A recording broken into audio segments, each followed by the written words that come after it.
Yo ya cuando me fui tenía 18 años y ahora cumplo 61 en diciembre, o sea que ya ha llovido. Y algunas anécdotas así para calentar un poco el ambiente. Me acuerdo una vez en una Semana Santa estábamos aquí. Yo lo que me ha asombrado la música como ha progresado en las iglesias, ¿no? Me acuerdo estábamos aquí, estaba el hermano Elías Palín dirigiendo, intentando de hacer un coro. Por ahí en Rincón estaba un tal Héctor Dimitrio con una batería y que en vez de pegar 1, 2, 1, 2, pegaba 1, 3, 1, 5, 1, 4 y cuando si le acertaba de vez en cuando. Y creo que estabais ahí en Salocangas tocando el acordeón digital y yo la guitarra y no sé qué. Y de repente a Elías se le pone el cuello rojo y le dice al de la batería: tú, Pomperro, ¿qué haces? Tienes que tocar así, pam, pam, pam, pam, pam, pam. Y el pobre intenta y otra vez lo mismo: pero te he dicho que toques así, pam, pam, pam, pam. Y el pobre no le acertaba. Y cada uno cantaba del tono que le convenía y a dónde iba. Y el pobre Palín se rascaba la cabeza.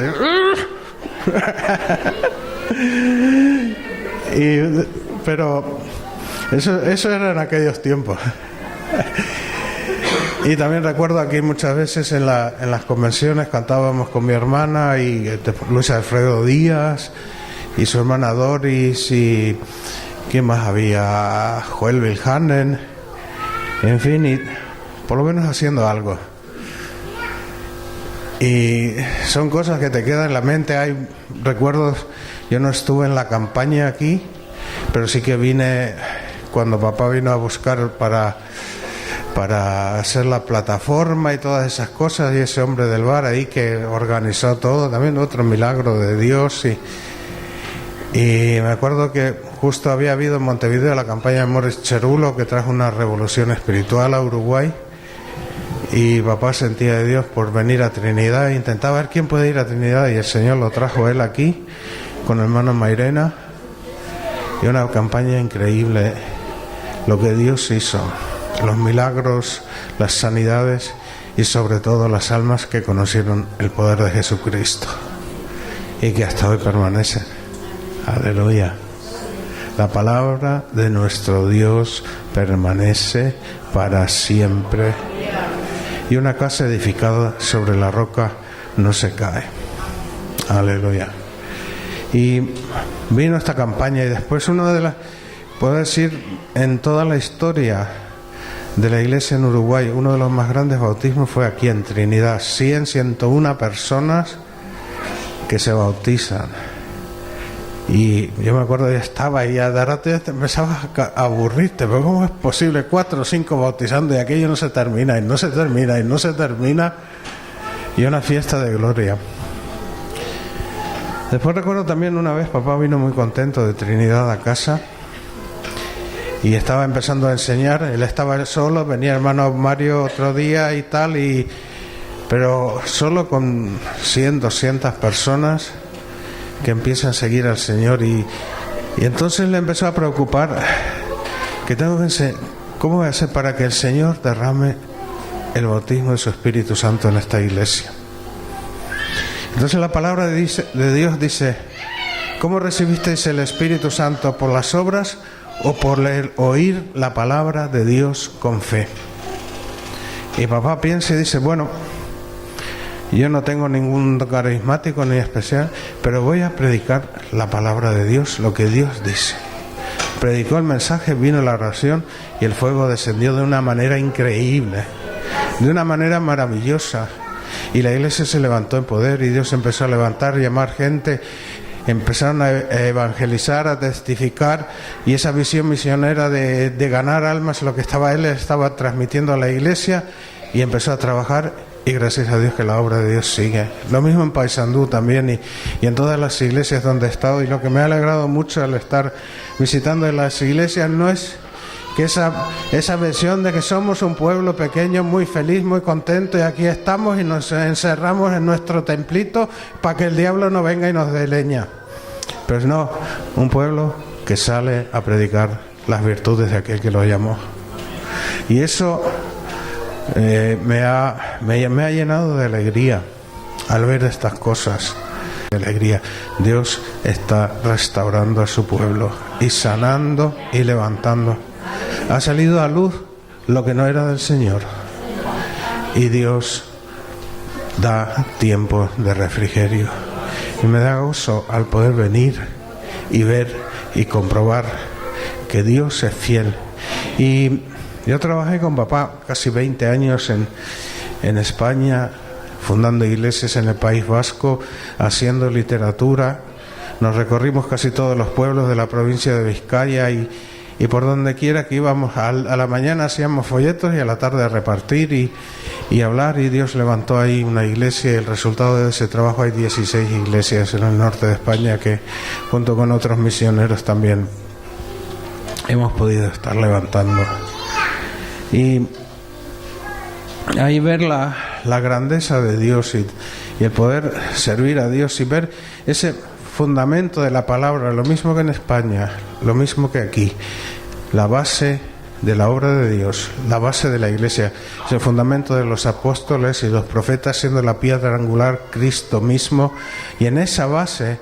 Y me alegra ver incluso que a través de las generaciones y personas que no estuvieron en contacto directo con el ministerio que tuvo mi padre, pero sin embargo esa misma palabra, esa misma actitud de fe, ese respeto a la palabra de Dios, y todo se ha ido transmitiendo de generación en generación.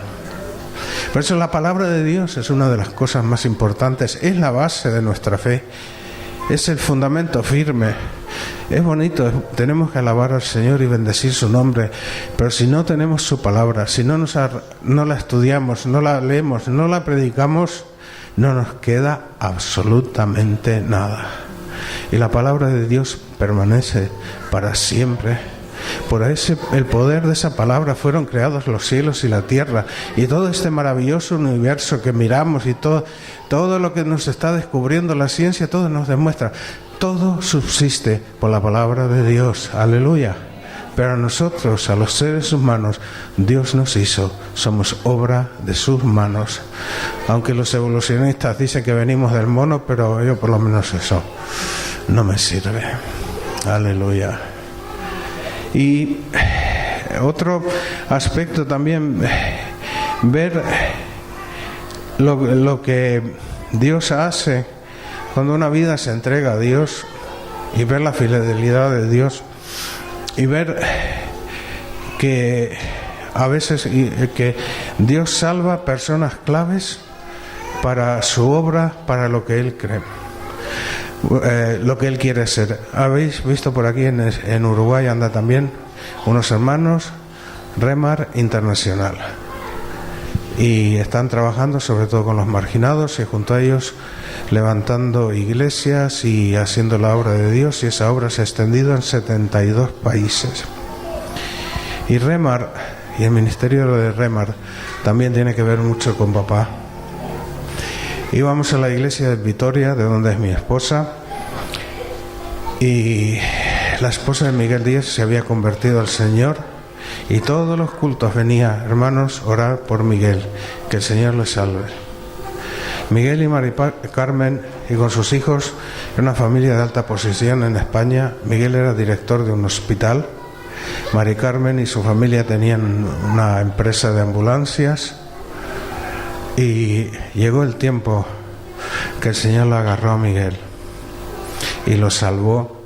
Tenía problemas, ataduras de alcohol, y todas estas cosas. El Señor lo libró en un retiro que tuvimos en la ciudad en Euba, en un convento católico. Ahí el Señor lo bautizó con el Espíritu Santo de una manera increíble y poderosa, y pasaron muchas cosas y muchas circunstancias, y que ahora no voy a contar, y situaciones difíciles, y Miguel vendió su casa muy buena y todo lo que tenía, compraron una finca, empezaron a trabajar con los drogadictos y con los marginados, y empezaron a llevar hacia adelante la obra de Dios. Y los últimos 7 años de vida de papá estuvieron otra vez vinculados. Él fue a hablar con Miguel, y se reconocieron mutuamente las situaciones que habían pasado, y Miguel dijo: Juan es uno de mis padres espirituales, las bases de la palabra de Dios ya las aprendí de Juan. Cada vez que todos los jueves venía a Vitoria y traía la palabra de Dios. Y Dios ha bendecido esa obra. Yo lo he estado traduciendo en Finlandia y todos los veranos que voy siempre me encuentro con ellos, y es un gozo tremendo ver lo que Dios está haciendo. Y esta gente eran la escoria de la sociedad española, y Dios los ha llevado a hacer milagros tras milagros, y el reino de Dios se extiende. Fíjate, la entrega a Dios, la fidelidad a la palabra de Dios, dar la palabra de Dios, no sabes cuál es el resultado de eso. A veces pensamos: vaya, qué aburrido el pastor otra vez predicando, ¿por qué no se callará la boca? Y no, recibe la palabra de Dios, cree en ella, la palabra predicada en el poder del Espíritu Santo. Esa palabra fundamental y básica, el mensaje de la cruz, que es locura para los que se pierden, para los que se salvan es poder de Dios, sabiduría de Dios. Y ese mensaje satisface a todas las personas y les llena de gozo y de alegría y de esperanza. Pero en todo este tiempo que hemos pasado y que hemos luchado, que hemos llorado delante de Dios, me ha hecho pensar y mirar qué son las bases de la palabra de Dios, qué es lo que estamos haciendo, a dónde estamos yendo como iglesia, como pueblo de Dios. Me ha hecho reflexionar qué es lo más importante para el pueblo de Dios, cuál es el mensaje que tenemos que predicar, qué es la iglesia de Dios. Nos hemos quedado mucho con la idea de la institución, la organización, que si somos FIMPE, que si somos Asambleas de Dios, que si somos Hellontai-seurakunta en Finlandia, Hellontai-kirkko, y discutiendo de todas estas cosas y peleándonos y dando trompadas por un lado y por otro, y no hemos llegado a nada. Y pensando que eso es lo importante, o cuál es el gobierno de la iglesia, y cuál es esto, y cuál es el otro, y cuál es aquello.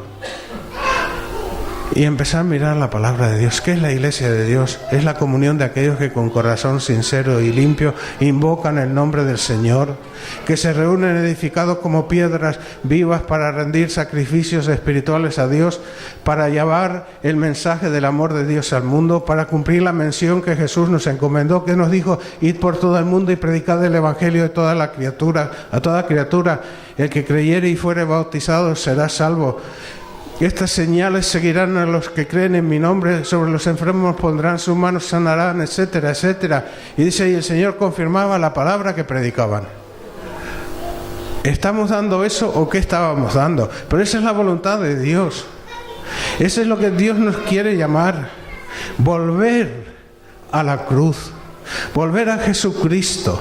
¿Por qué? Porque esa palabra que nos ha sido predicada, que hemos recibido del Señor, como dice aquí, que porque si la palabra dicha por medio de los ángeles fue firme y toda transgresión y desobediencia recibió justa retribución, ¿cómo escaparemos nosotros si descuidamos una salvación tan grande, la cual, habiendo sido anunciada primeramente por el Señor, nos fue confirmada por los que oyeron, testificando Dios juntamente con ellos con señales y prodigios y diversos milagros y repartimientos del Espíritu Santo según su voluntad? Y esto pasó aquí.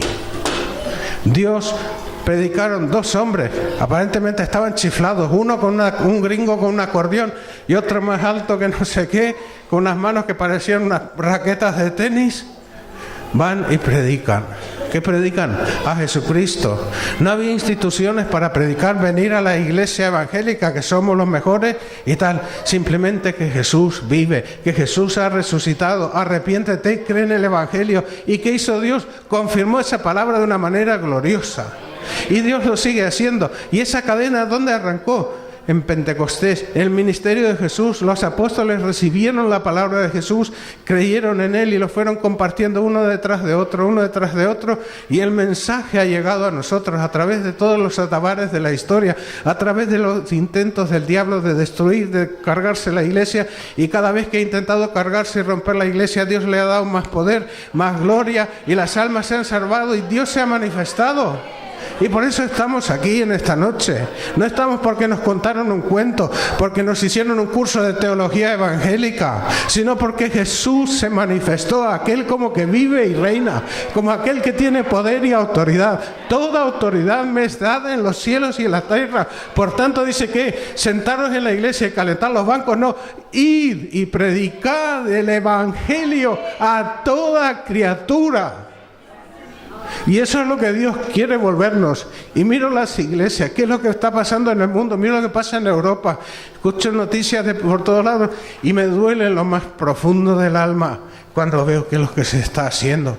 Unos se están forrando de dólares, van con jet privados, otro esto, otro aquello, imperios en torno a hombres que aparentemente dicen ser señales, prodigios, milagros mentirosos, falsos ungidos. ¿Y qué estamos viendo? Lo que Jesús profetizó. ¿Qué es lo que pasa en nuestro tiempo? Hablan de los ungidos y que no sé qué y no sé cuánto. Y es lo que Jesús dijo. ¿Y qué es lo que le espera a Él? A veces nos tratan de engañar, pero ir a lo que hemos recibido de Dios. Sabemos de quién lo hemos recibido, como le dijo Pablo a Timoteo. Tú sabes de quién lo has aprendido, esa fe que aprendiste de tu madre, de tu abuela. Volver a la base del Evangelio, volver a Cristo, que Él es el centro, que Él es el Señor. Hace algunos días en Helsinki estuve escuchando a Jorge Imitián, algunos saben, es un líder de Dios ahí en Argentina, y él estaba justo compartiendo de esto lo mismo. Dice, muchos, y lo digo yo también, muchos dicen, sí, cree en el Señor Jesucristo, acéptale como tu Salvador y Dios te perdona tus pecados y te vas al cielo. Medio evangelio. Dice, arrepentíos.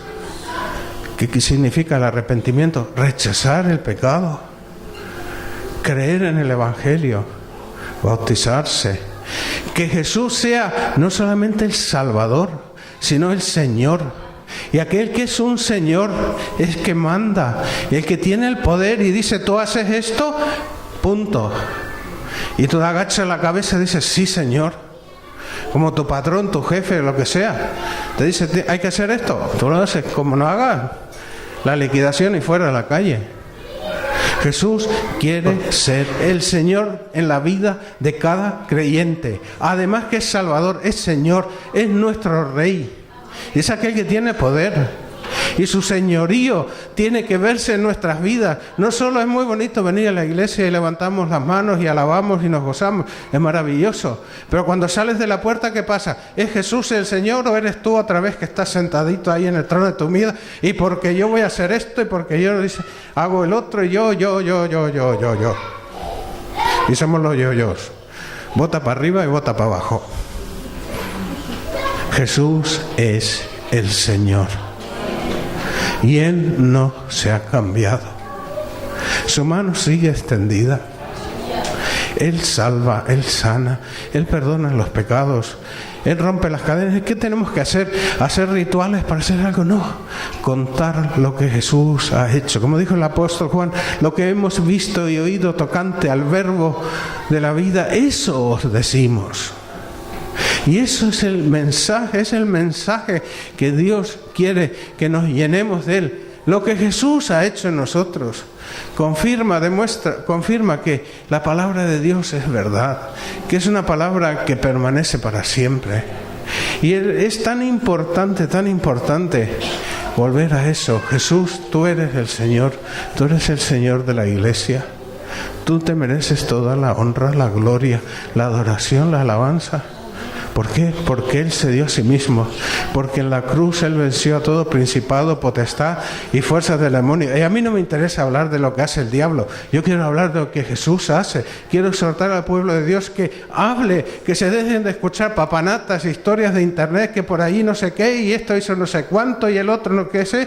No, nosotros estamos para hablar las virtudes de Jesús, de enamorarnos más de Él, de servirle a Él, de entregarnos con todo el corazón. Y Dios es fiel, Dios nos cuida, Dios nos ayuda. Lo puedo testificar en mi vida, lo puedo testificar con mucha gente que está aquí en esta noche. La fidelidad, el amor de Dios. En los momentos más difíciles de mi vida, cuando parecía que todo se iba a derrumbar, ahí en la puerta de mi casa a las noches estaba un hermano muy amado, y me dice: Martí, el Señor me mandó esta noche justito aquí. Y ahí Dios estaba bendiciendo, levantando. El diablo quería pegarnos, pero Dios hizo su obra. Y es la gloria. Y ahora cuando regrese de aquí a Uruguay voy a empezar a ministrar en una iglesia, a trabajar, a servir ahí al Señor. Pero Dios es fiel.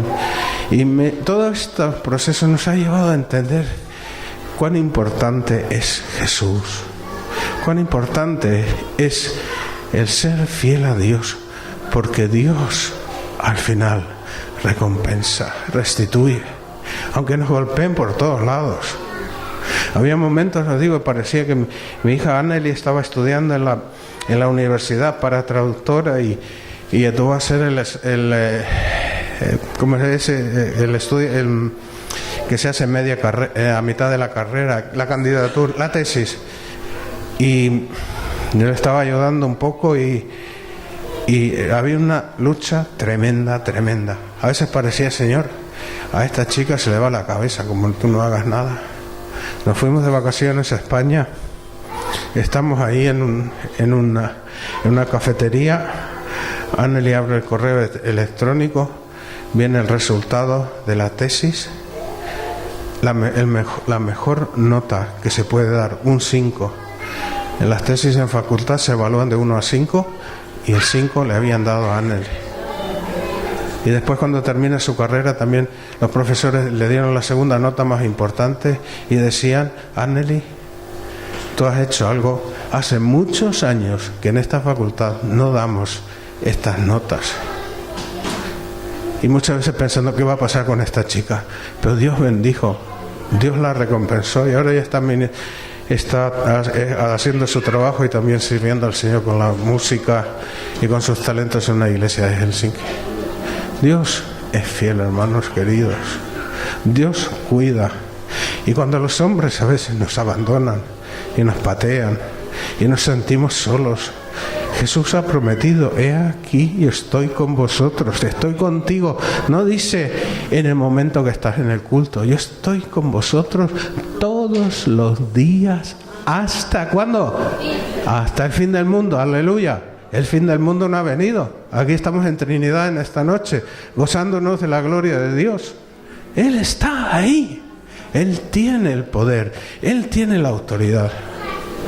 Pero a veces miramos al mundo, miramos las noticias y se nos hunde el ánimo. ¿Y cómo puede ser esto, Señor? Pero digo una cosa: lo que la palabra de Dios pone en Apocalipsis, las copas de la ira, los jinetes y tal, y vemos que algo está empezando a pasar, que esto se cumple. Los caos, las catástrofes en el mundo, que han crecido de una manera exponencial en los últimos 10 años. Lo que no ha habido antes, en 10 años ha habido tsunamis, terremotos, erupciones de volcanes, sequías, etcétera, muertes, pestes que han cegado inmensas cantidades de población y todo lo demás, guerras como nunca. El siglo más violento de toda la historia del mundo, más que en la Segunda Guerra Mundial, lo que se está derramando sangre, y decimos: ¿qué pasa? Señor, ¿tú no ves? Pero Hebreos 2:8 dice: todo lo sujetaste bajo sus pies, porque todo en cuanto le sujetó todas las cosas, nada dejó que no sea sujetado a él. Pero todavía no vemos que todas las cosas le sean sujetas. Porque vemos a aquel que fue hecho un poco menor que los ángeles, a Jesús coronado de gloria y honra, a causa del padecimiento y de la muerte, para que por la gracia de Dios gustase la muerte por todos, porque convenía a aquel por cuya causa son todas las cosas y por quien todas las cosas subsisten, que habiendo de llevar muchos hijos a la gloria, perfeccionase por aflicción al autor de la salvación de ellos. Vemos, todo está sujetado bajo los pies de Jesús. Todo. Él venció en la cruz, despojó a los principados, potestades, autoridades, al diablo, le despojó en la cruz y los venció públicamente, no escondidos, públicamente. Él venció. El enemigo está vencido. Pero lo que pasa, todavía no todas las cosas están sujetas bajo sus pies, pero sí, Él está en el trono. Aleluya. Y Él tiene la palabra final. Y hay una cosa que es una ilustración que ayuda a entender esto. Nosotros cuando vivíamos ahí en Cardona, en el chalet, venía el verano y a veces se nos aparecían víboras y serpientes. Y quedamos muy valientes, pedrusco, patapum, y a la cabeza, y se la machacábamos, y se la rompíamos, y la dejamos deshecha, que estaría muerta. Pero esa serpiente, esa víbora seguía coleteándose, ella pegando, y tenías que tener cuidado que no te pegue porque te decía, iba a hacer daño en los pies. Pues ¿sabes qué pasaba? Cuando llegó la noche y el sol se ocultó, la víbora se quedó tiesa como un palo seco. Y por algo dice el diablo, la serpiente antigua, está vencida, pero está dando los coletazos. Pero viene la noche, viene el día cuando Jesús va a venir y se acabó. Y vamos a estar con Él en gloria. Y esto es lo que está pasando, y esto es lo que vemos. Y quieres coletazos y fuertes y más duros y tal, pero no te asustes, no tengas miedo de lo que pasa. Jesús lo ha vencido todo. Él te ha dado la victoria. Tenemos que luchar, pasamos aflicciones y problemas. A veces nos gusta así que el evangelio ese de 10 pesos, que todo es muy bien y cuando tú te entregas al Señor no te pasa nada. A veces es un camino de lucha, de lágrimas, de dolor, de dificultades, de pérdida, de entrega, de padecimiento. Pero es el camino de la victoria, es el camino de la voluntad de Dios, es el camino donde nosotros nos podemos realizar, es el camino que lleva a la vida eterna. No nos gusta hablar mucho de que tenemos que padecer por el amor a Cristo, pero en nuestros días, casi me atrevo a decir más que en la época de los romanos, hay gente que está sellando con su sangre el testimonio de su fe en Cristo, porque le aman, porque no quieren dejarse llevar, porque quieren llegar hasta la meta bajo el sello de su propia sangre. Dios tiene todas las cosas, nuestro Dios tiene el control. Y Jesús dice: cuando veáis todas estas cosas, levantad vuestras cabezas, porque el día de la redención está cerca. No que os quedéis asustados, no temáis, os doy nuevas de gran gozo. Jesús vive, Jesús reina, Jesús quiere salvarte, Jesús quiere ayudarte, Jesús quiere darte poder, quiere llevarte hacia adelante. Tenemos que pasar el valle de lágrimas y sufrir, padecer, pero también vienen los días de bendición y de gloria. Aleluya. Y Dios quiere llevar mucho pueblo a la gloria, pero quiere que abramos nuestros ojos y que le entreguemos toda nuestra vida en sus manos, a su servicio, para que Él nos pueda usar.